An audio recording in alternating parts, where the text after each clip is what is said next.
Alright, you guys, because the copper was not plating on the zinc, I'm all in on this project. And I'm not going to actually make another battery cell and compare it to that one. I'm just going to go ahead and make a battery.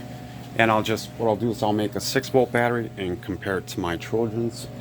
But anyway, I was looking for a way to make quick plates, and a bunch of them, all the same size.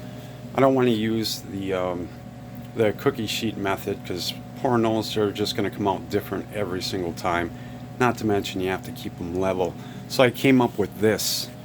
It took me about 5 days to think of this, because originally I was going to go with steel, but I didn't know if the zinc was actually going to stick to the steel or not. So I ended up remembering I had a hot plate, and it was an iron skillet in the center of it.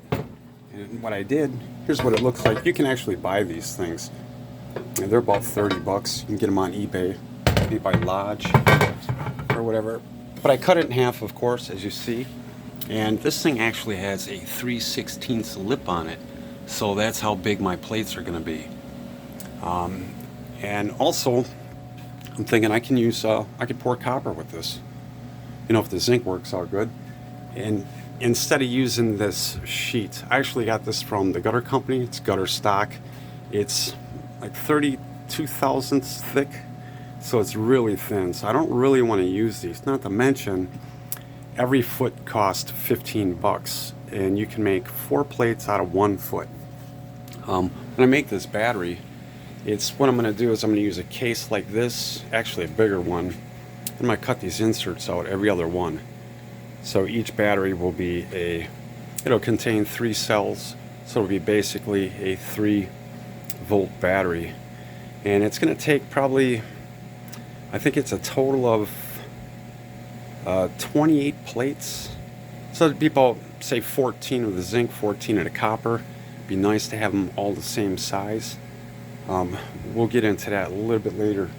But anyway, back to this thing. I'm going to put this together for you and show you how it works. Actually, I'm going to try to put it together with one hand. We'll just set this plate up here.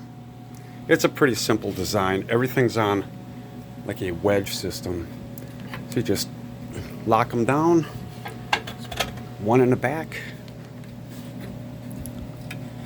Okay, now it's all locked down, and when you want to pour your plate, all you do is you just tip it. And I bent up a stainless steel, like dustpan type funnel, just in case it ever needs to be replaced. You just pour your liquid in there, and it should hopefully work out perfectly. We'll see. But in any case, to make this go quicker, I ordered a melting furnace, because before I was just heating up this thing with a torch, and it's just not going to work as well. I'll get a lot more metal out of using something like this. The crucible is nice and big. Anyway, hopefully I have enough zinc. As far as the copper goes, I got a bunch of copper tubes, so when I melt that and make the plates, hopefully I'll have enough material to make 4 of them. That's the plan. 4 boxes like this, and that'd be a 12-volt battery. We'll see.